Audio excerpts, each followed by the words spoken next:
Good morning, welcome back to my channel. তো তোমরা দেখতে পাচ্ছ আমি সকালে উঠে হেয়ারটা কম করছি। তো আজকে আমি তোমাদের সাথে শেয়ার করব আমার যে 1 মান্থসের যে বেবি আছে তার সাথে আমার কেমন কীরকম দিন গেছে একটা মাস। তো আমি ওঠা মাত্রই উঠে যায়। তো সকালে একে খাইয়ে দাইয়ে দেখো এখানে আমি একটু ফ্রেশ হয়ে নিয়েছি ব্রাশ ট্রাশ করে। তো তারপরে দেখো এখানে আমি কিছুটা জল খেয়ে নিচ্ছি। আর প্রচণ্ড গরম পড়ে গেছে, তোমরা যেহেতু জানো আমি কলকাতার মধ্যেই থাকি।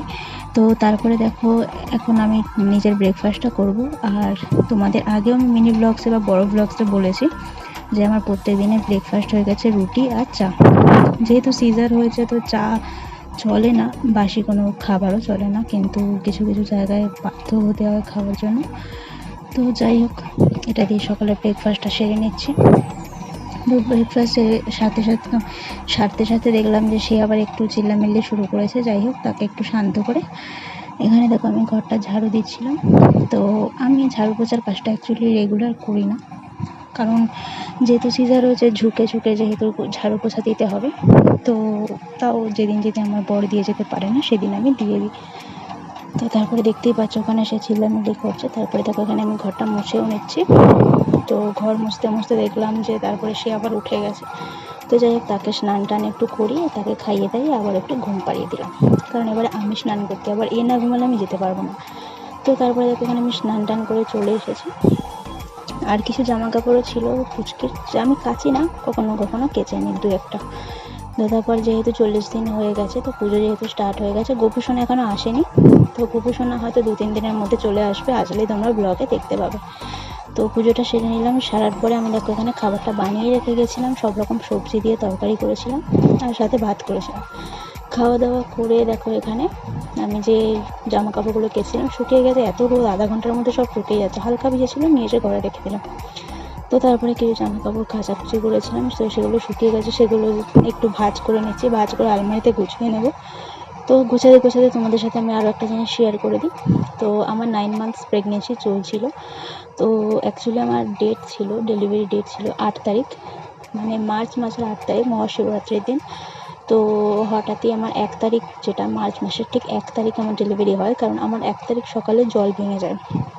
আর এতটাই পরিমাণে জল ভেঙেছিল, মানে কিছু করার ছিল না। তো ইমিডিয়েট আমাকে সিজার করতে হয়, নাহলে আমি নর্মালের পরিকল্পনা রেখেছিলাম। বাট জল ভেঙে যাওয়ার কারণে আমাকে ইমিডিয়েট সিজার করতে হয়, কারণ আমার পেন ওঠেনি, বাট পুরো জলটাই ধরতে গেলে বেরিয়ে গেছিলো।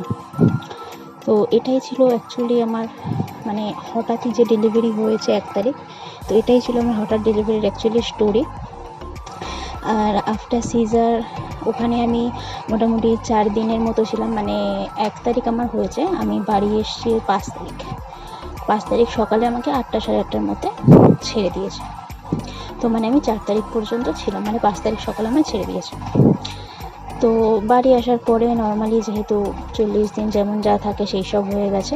তো এখন মোটামুটি দিন চলছে, ব্যথা কমেছে আগের থেকে।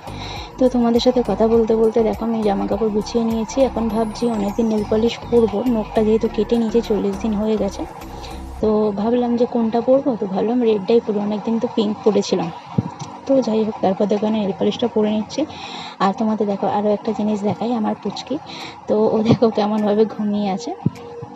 তো আমার নেল পালিশ পরা হয়ে যাওয়ার পরে দেখো আবার উঠে গেছে ঘুম থেকে। তো কীভাবে যে ওর সাথে, মানে অ্যাকচুয়ালি দিনগুলো কেটে যাচ্ছে, মানে একটা মাস যে কেটে গেছে, 1 মাস কেটেছে, এটা 2 দিন মাত্র হয়েছে, মানে মার্চের 1 তারিখে হয়েছে, মার্চ মাস কেটেছে। এপ্রিলের এটা 2 তারিখের ভিডিও। তো কীভাবে যে একটা মাস কেটে গেছে, মানে কখন দিন হয়েছে কখন রাত হয়েছে আমি কিছুই বুঝতে পারিনি। মানে মাঝরাতে 2-3বার করে মানে আমার পুচকিকে উঠে খাওয়ানো, এই সমস্ত করতে কেটে গেছে। আর যেহেতু 1 মান্থ হয়ে গেছে, তো আজকে ভাবলাম যে অনেক দিন থেকে শ্যুটটা করবো ভাবছিলাম। তো কিছু ছবি তুলবো ভেবেছিলাম যে 1 মাস হয়েছে, তো তেমন কিছু থিম পাচ্ছিলাম না, তো জেমস দিয়ে ওর এটা ডেকোরেশন করে এখানে সাজিয়েছি। আর দেখো তারপরে একে খাইয়ে দিয়েছি, শুয়ে আমার দিকে তাকাচ্ছে, বলছে কী ভাবছে কী করছে। তারপর বিকালে আমার একটা বান্ধবী এসেছিলো, তো দেখো এখানে গিফটে দিয়েছে, খুব পছন্দ হয়েছে আমার। তো তারপরে দেখো সন্ধ্যেবেলা একটু অন্ধকার হতে চা বসিয়ে দিয়েছি। আর চা খেতে আজকের ব্লগটা আমি এখানে এন্ড করে দেবো। তো দেখা হবে তোমাদের সাথে অন্য কোনো ব্লগে। আজকের মতো টাটা।